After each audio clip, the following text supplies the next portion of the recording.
Hi everyone, it's Margaret here with 60 and Me. Are you like me and considered aging an adventure? I get up every morning and I think this is a new day, a new opportunity, a new adventure awaits me. And I think that this is something that we can treasure as older women and appreciate that we've got lots of opportunities ahead of us and many new things that we haven't done, even though our lives may have been filled with lots of opportunities. But I wanted to share with you, by the way, many of you know that I used to study comparative religion at the University of Colorado. I have a degree in comparative religion, and I was fascinated a lot by the mythologies of other cultures. So, the Greek culture, Roman, the Asian cultures in India and China, and also in Africa.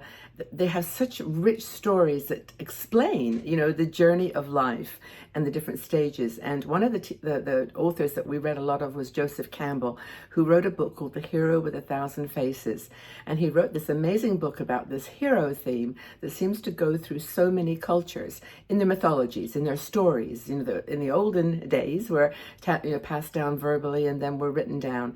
And he's written a series of books, I think 4 in the series of myths of the Oriental myths, African myths, and so on, creative myths. And I just used to dive into those with such joy. But this whole idea about the hero's journey is really, I think, applicable to the woman who is aging, leaving things behind that you were so much a part of your life, like the hero leaves behind to go on this adventure, this new story, and reinvents a new story of their life by going on this hero's journey. So the heroine's journey, let's call it the heroine's journey, embracing this adventure of aging. And it's a journey of self-discovery. And it's also a journey that follows some of the model in the Joseph Campbell description. So let's go through it. So basically, if you consider that life is a journey of self-discovery, the epic of our lives just unfolds in various stages. So first of all, for the hero in Campbell's stories, there was always a call to the adventure. There was a call to some kind of mystery that had to be unraveled, some kind of challenge that had to be taken on. But it was like stepping out of the world that you know and going into a world that is unknown. It's an unknown territory. Now, that was one of the first steps was this calling, that you know that there's more to your life, there's more to be done. So this call to adventure, it comes in different forms as we get older. It could be that, our children are leaving home. It could be that we're starting a new career, new job, maybe starting our own business or a blog or, whatever we're doing. But it's that kind of, by the way, I still have my cold. If I get through this without coughing and sneezing, I'll be lucky. But anyway, you find these different journeys that are, the branches that go out from your life as you get older. This sense of there's something more in this third chapter, this third act that I want to explore. And this invitation to, explore new possibilities and new worlds really is cool. I mean, it's like maybe it's travel. Maybe you decide that you're going to travel more and, really go to those cultures and places that you always had a fascination with. And in a way, just like Joseph Campbell's hero, it's bold. It's dangerous. It involves risk. And this call becomes your next adventure. Now, after the call, you've got to cross the threshold. You've got to leave everything else behind. Now, maybe it's kind of, the reverse story is that your children have left home. Maybe you've been divorced. Perhaps your partner has left you or died, or you've been divorced. And, this whole new world is now scary because it's not anything that you've had to do alone before. It's like going into the wilderness. You need new skills, you need new eyes, you need new heart, new strength, courage, to get into that new world and say, okay, I'm now the heroine of my new story, and now I'm going to shape it. I'm going to build it. And in a way, it's actually interesting. I met with my really good friend Ray when I was in Barcelona recently, and we were talking about when I was getting divorced 20 years ago. He was a good friend, and he sat down with me and he said, Margaret, you've got to now create your story, your drama, your show, and you get to choose who's in the audience and who's your co-work actors and your friends in the story. And in a way, that's what he was describing here, is that you've got to do the heroine's journey from something that was familiar and predictable and maybe safe into something that's more exciting and scary, maybe a little bit nervous system. Yes, in the hero myths, there's always challenges. There's always the bad person, the monster, the evil person, the one that's going to tempt you, that's going to challenge you, that's going to hurt you, and you go into their world and you combat them, and you face them and challenge them. And for us, I think as you get older, using this analogy, it's like the stereotypical aging stereotypes, the aging stereotypes that, women don't, they're too weak, they're not technology advanced, they're too set in their ways, they're too afraid of change. And in redefining your sense of purpose and redefining your strengths, you actually can move forward into that world. You take it on and you say, I can do this. I'm gonna go forward on my journey, on my heroine's quest. I'm going to combat the demons of these ageist stereotypes. I'm going to push forward, and I'm going to kind of neutralize them. not let me overcome them, but neutralize them with wisdom and perspective.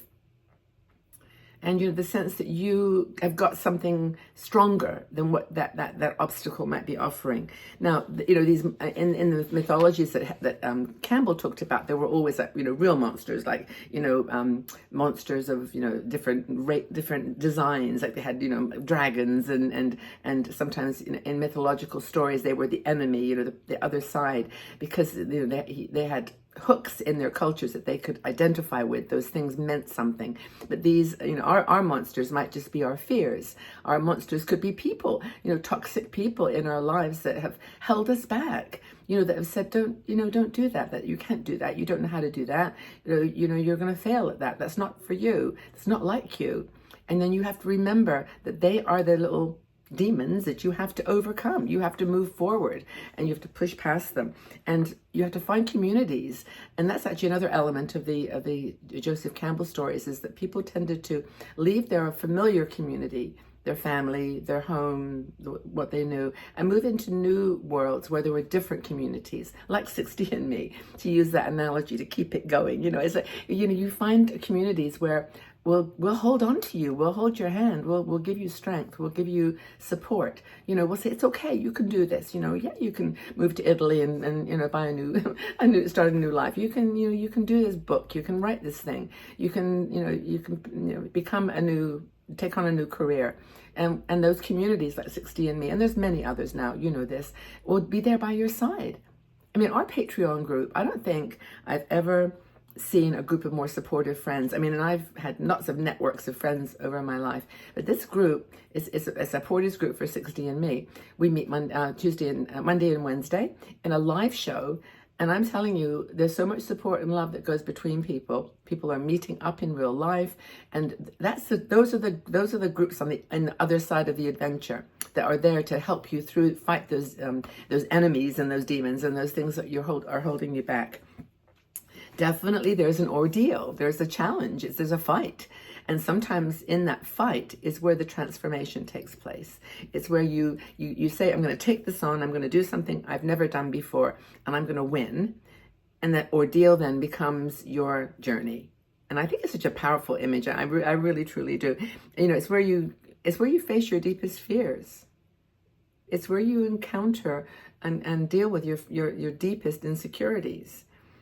And out of that comes a strength. And I think, I don't know, I've met so many women over the last 12 years with 60andMe who just I admire so much because of just their tenacity and their resilience and their strength, and how they just manage to get on with it and move forward and know that you can handle it, whatever comes, but nothing's going to stop you from getting through to that new place, that new journey. Now, in the hero myths of Joseph Campbell, the hero often goes back to where they started, and they actually then teach, they're transformed, and so they bring back wisdom and knowledge, and they've fought the enemy that others are fighting.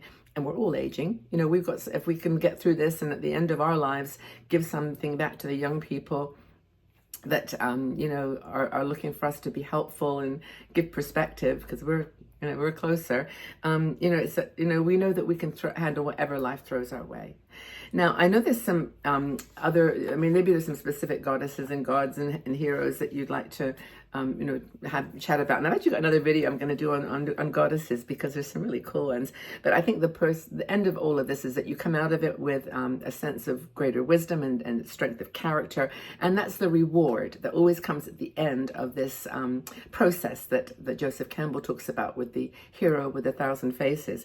You feel self-worth, you feel like you've gained intensity and knowledge, and yeah, you sometimes go back. And in the stories of the mythologies that he talks about, many they go back and share. But we can just now do whatever we want. We can move forward on our own, or we can go back and share, or we can do both. Anyway, did you find this interesting? I'm rambling a little bit now because I get into this topic and I could just chat about it for a long time. It's like sort of my thing. But if you enjoyed it, leave us some comments below. I mean, do you believe in this journey that we go through? Is life an adventure for you in your 60s and 70s and 80s? Are you on the journey? What are you battling, and how are you winning, and how are you combating those things? How are you emerging new, energized, beautiful? I'd like to know. Leave your comments in the section below. Let's have a chat about heroines and how they can be sort of archetypical for your battle of aging and your adventure of aging. And we'll share and talk and have a conversation. Okay. So lots of love to all of you. I hope that you're well. Thank you for being here with me on my journey. It helps me a lot. And let's help each other too. Let's hold hands together. Okay. Lots and lots of love. Bye for now.